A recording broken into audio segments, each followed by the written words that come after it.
Hey everybody, here I am, practice dungeon again. Yeah, so I wanted to talk about. Sorry, I have to pull it up. Page 26, number 13. So this is one of the first exercises that's in the arban, 4-week flow, and I just wanted to show you sort of like the sound expectation and how you can get it, and then there's a couple of adaptations here that you can use to help you with that sound bit. But I also wanted to deep dive a little bit into sort of like how that benefits us, how we get, the most sound out of each of these beats as possible. So this is a really great exercise. I'll start with just a playthrough, and then we'll talk about that adaptation. And yeah, I'll probably throw in some like bonus ideas about how you could work on this. Again, I think there's a timer on the routine, so these are all ideas you can explore, you know, after you hit go and before your time cap um, is fully elapsed. So here's the exercise.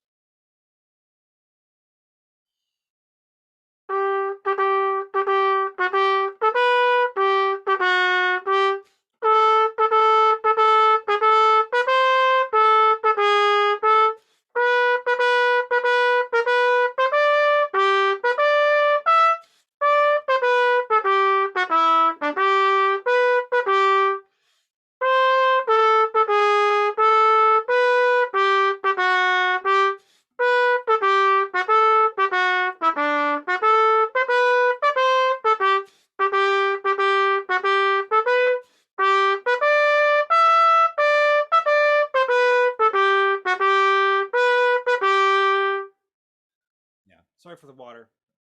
And before you attack, just kidding, you wouldn't do that. Obviously, I'm not playing a B flat trumpet. This is a C trumpet. It's a rotary trumpet. I like to play it when I'm working on actually this exact etude, because it's a lot of the things that are present in Bruckner, and I have the rare opportunity of playing some Bruckner soon. So I like to dust it off, play that exercise.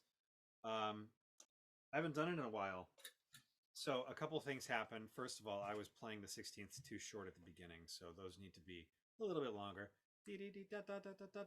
So those should be more like.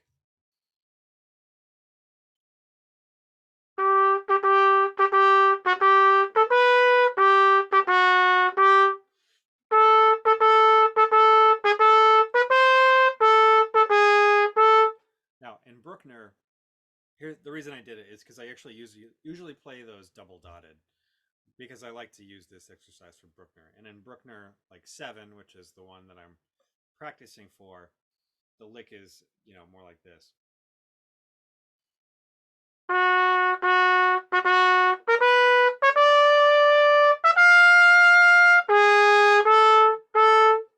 So it is double dotted, and I like to practice that.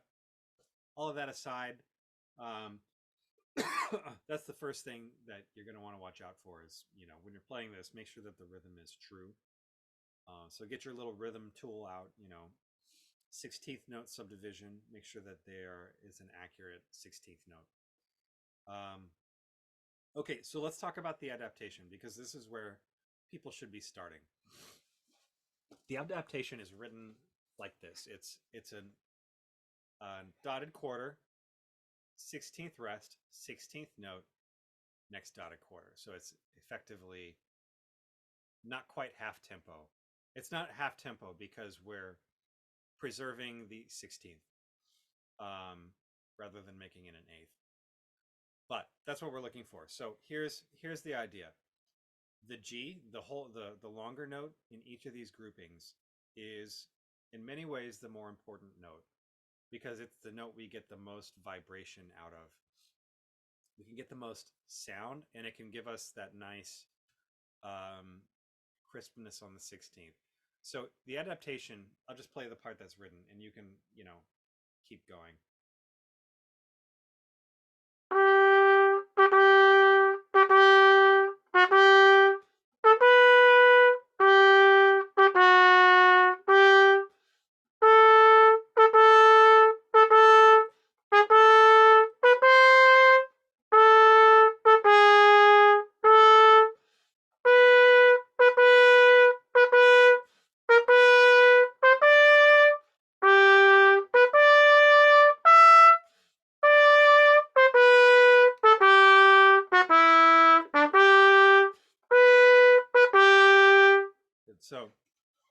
I hope the first thing that you noticed was I was breathing wherever it felt comfortable. Basically, we shouldn't ever pass up an opportunity to like breathe naturally on the trumpet. And you can practice that out of context in so many different ways. So don't forget to do that. The second thing is I hope you heard that the longer note was very open and very songful because that songfulness is also what's going to drive the 16th note. Here it is again.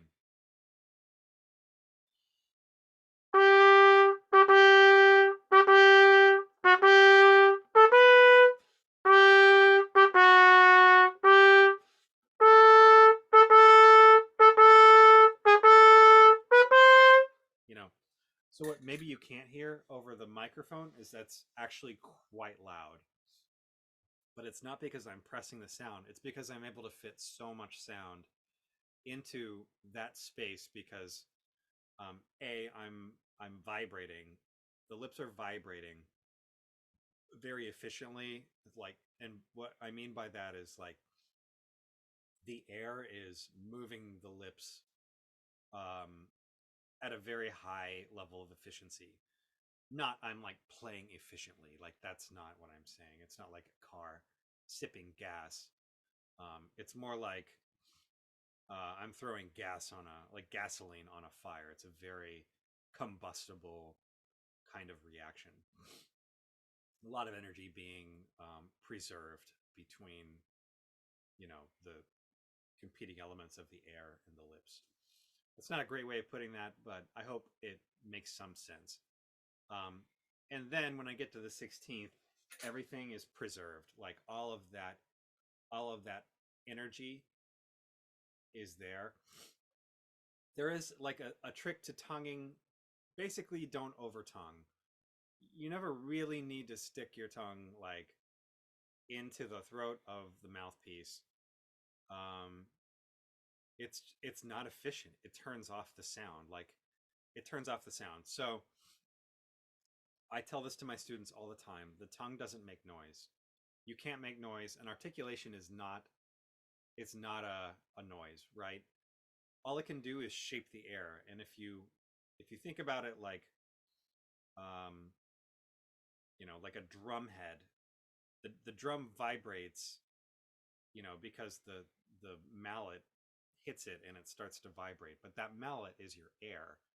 And what do you do to stop a drum? Like you have to dampen it.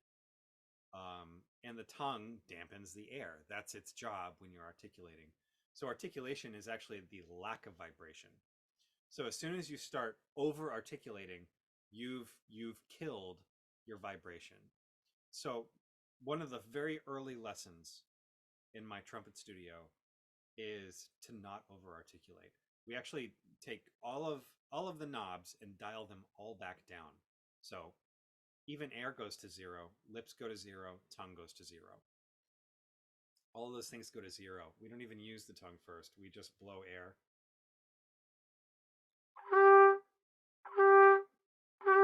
As little air as possible in as unheld a way as possible, with no tongue at all, just air attacks on a reasonably comfortable note, so that you're not fighting, some weird quirk of the trumpet. It's like a nice easy G. All right, so we'll talk about that another time. For now, all you need to know is that 16th, it's easy to overdo. It's shiny because your air is shiny, not because your tongue is shiny. So going back, and we're kind of moving forward, so this is like a fast forwarded version. I think I asked you to do this over the course of a week to start adding some tempo and playing this as written. But here it is as written.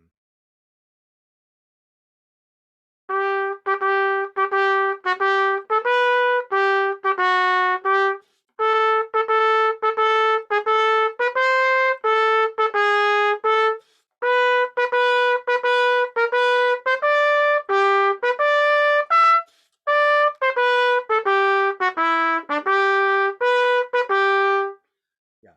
So I tried to be a little truer with that rhythm, make sure that the 16th is really a true 16th. I think I did okay.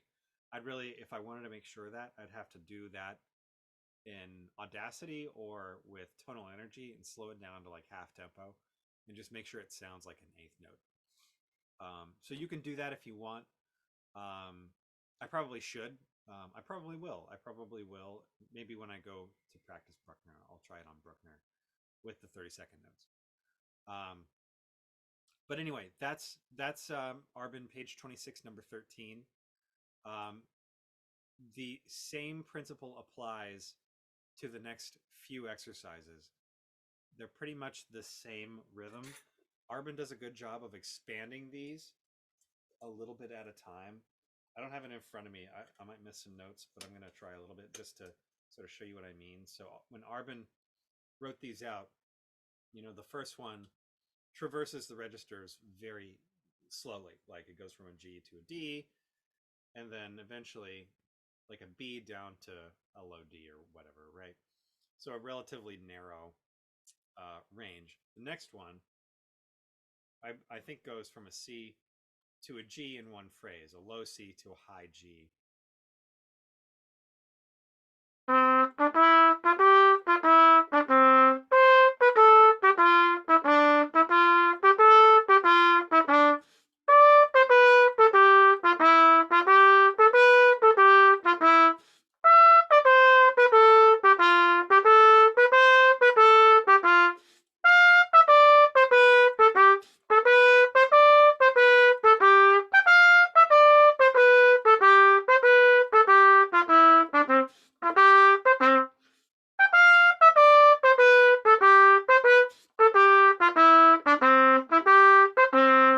So I think probably for most people, and that was not like super easy sounding. I would like really like to go back and practice that a little bit, but I also kind of like know what that trajectory is going to be like, so I can like practice it in my head and it'll be better, you know, pretty quickly. I don't really need to go do that, but same principle applies with that one. And again, arban expands that register, so go slow. Take it easy. Remember, you're vibrating. You're not tonguing. You're not forcing air through the trumpet. All it needs is volume is vibration, right? You don't need to create that.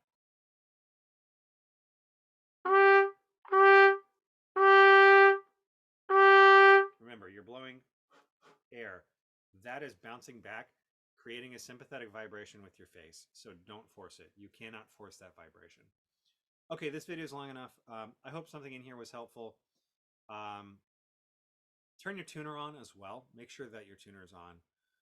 Because if you go back through this, you'll notice, you know, all of the normal trumpet things. D's are flat. I'm going to make a video on intonation, I think, right after this. I've got a couple of videos to make tonight. So I'm going to do that. Check that one out. Apply it here, and I'll see you there.